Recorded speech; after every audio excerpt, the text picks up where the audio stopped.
share with you tips on how to get back to work after your maternity leave. So if this is what you're looking for, if this video is going to interest you, please sit back and enjoy the video.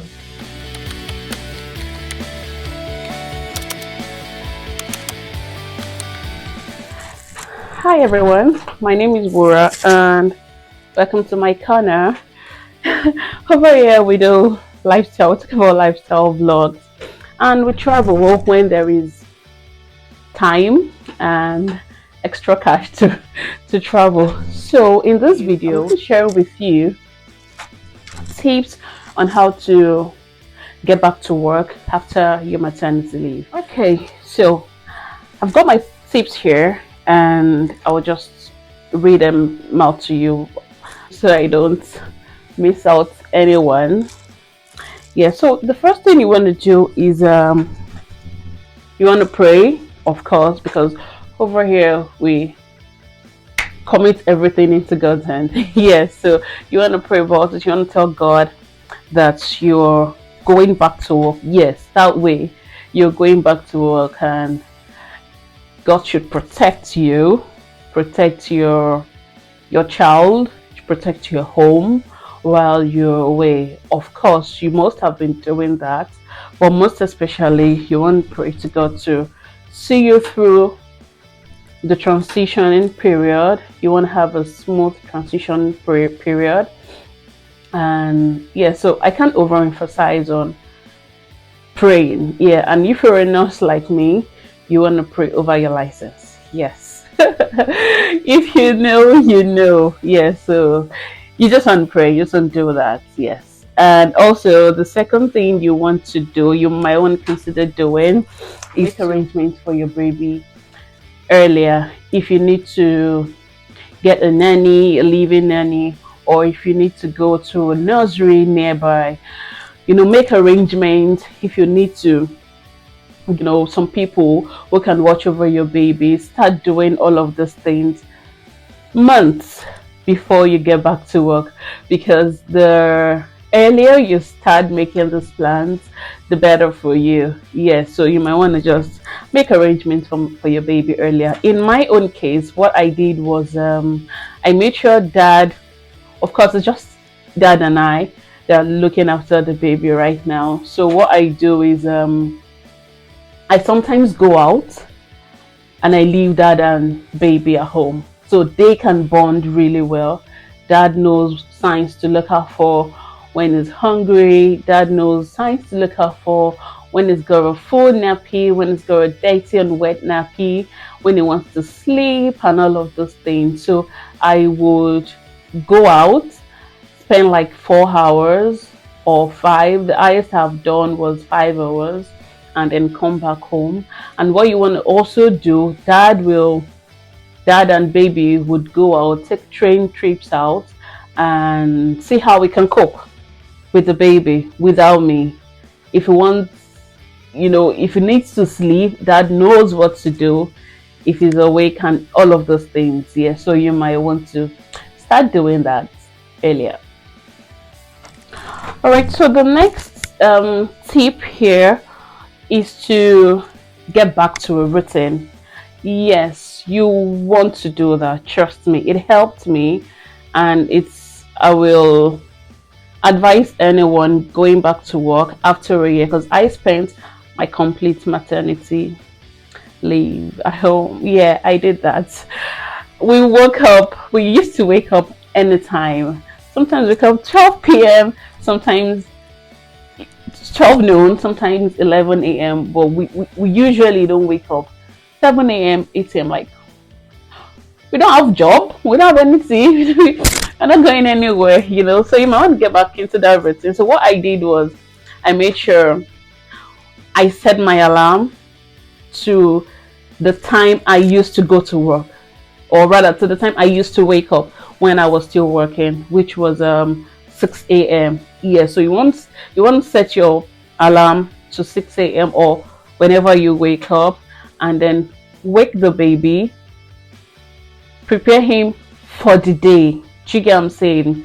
Yes, and then After all of those things, by 6, 7, make sure your baby is having the last dinner. So you know that by 9 marks, that is when you all should be sleeping, because I do a 12-hour shift and I come back home, let's say half 8, and by 9 ish I go to bed before I go, before I had my baby. So you might want to go back to that now, so you don't have to overstretch your screen time, you don't have to overstretch your dinner time, because you are going back to work the next day. Do you get what I'm saying? Yes. So you might want to get back to a proper routine with your baby.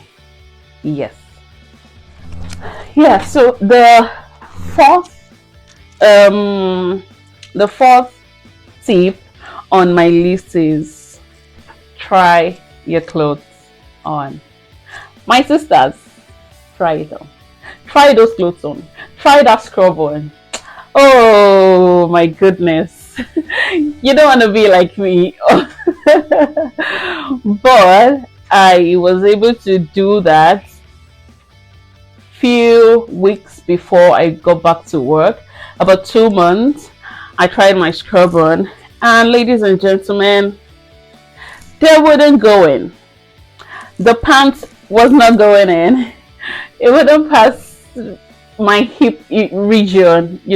Before I got pregnant, I was size 10. I was wearing a size 10 when I was pregnant, but as soon as I had my baby, ladies and gentlemen, guess my current size.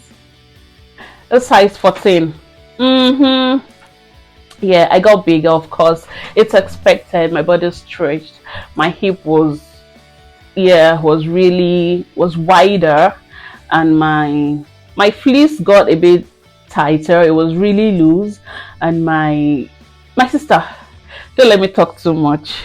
My brother, in case you're watching on behalf of your wife, please try your scrub on, try your uniform on, and if they do not fit, you want to call work and tell them your clothes aren't going in anymore, they aren't fit anymore. You should make an arrangement to get a new scrub, or you get a new uniform. In my own case, what I did was I ordered from Amazon. I ordered the cargo pants of the same color with my scrub, and that was it, because I could still manage I couldn't buy the top, because of course it has my company logo crested on it, so I couldn't get that one. But that one still, it still fits a little bit. Now I'm expecting a new uniform from work, from work. So try those clothes on so that a day before you get to work, you'll be like, what's going on? And then you'll be stranded, you wouldn't know what to wear. Yeah. Okay, the next on my list here is to speak to your ward manager. Yes, you might want to speak to your ward manager before you get to work, because a lot of things might have changed. When I called my manager, like, oh hi, I'm excited to get back to work. What has changed? What should I be expecting? And all of those things. It's been a year. Yes, a lot of things, must have changed. I am very sure of that. Yeah, so she told me that truly, a lot of things has changed. Yeah, so new protocol, new policy. Just speak to her on your arrangements. In my own case, there's something we do in my company, which is KIT days. It is keeping in touch days. So I don't know if they do it in your own place of work, but it's something you can speak to your manager about. You can call if it's a policy in that company. Do you get what I'm saying? Yeah, so it's like a 10 days keeping in touch KIT days, 10 KIT days, where you do 9 to 5, and it's a way of you acclimatizing with work, because it's like you're resuming for the first time. Yes, so and then you try all of these things that I've just said if it's gonna work. That is when you know that okay, it's going to work, and then I can embark on the 12-hour shift. You get what I'm saying? So it's very important to speak to your manager, speak to your employer or whoever, and so that you won't be disorganized. You get what I'm saying? Yes. And then the last but not the least on my list here is take a test drive. Yes. If you're driving, you might want to drive to work and back. If you'll be jumping on a bus or a train, you might want to do that. The route must have or might have changed. If you were taking a bus 6 before, you might now be taking a bus C1 or a bus 30. Do you get what I'm saying? Yes. So you might want to check the route, the time, how long it takes you to work and back, so that you know what to how do I put it now? How to manage your time well. Yes. So drive to work and back. Take a bus and back. Check out the routes and back. And yes, the last tip on my list here is cooking. In my last video, you guys saw that I bulk cooked and I had a portion, you know, each plate of what I'll be taking to work for the week. If you're working 4 times a week, or if you're working 3 times a week, or if you're working 5 times a week, you want to cook and preserve in the freezer. Because trust me, you won't have that time, you won't have that luxury of time to start making breakfast early in the morning. I'm not a morning person. I sometimes get grumpy in the morning, so I just want to have my bath, pick up my bag, pick up my lunch bag, off I go. Yes, I don't be cooking or making whatever, you know, before I start my day. So what I just do is pick it up from the freezer, put it in my lunch bag, pick up my water, and I leave for work. You get what I'm saying? So you might want to do that. And also you might want to cook stew, soups, or whatever. In my own case, I cooked like 3 to 4 different types of soups, and I stored in the freezer because I don't want to come back from work and be thinking, oh, what do I cook? Or my husband thinking, what do I cook? How do I go about it? So what we just did was just to cook in the freezer, and he makes rice, he makes maybe oat swallow, he makes potatoes, boiled potatoes, while we just pick up stir fry, you know, vegetable stir fry or chicken soup or curry, and then have it with it.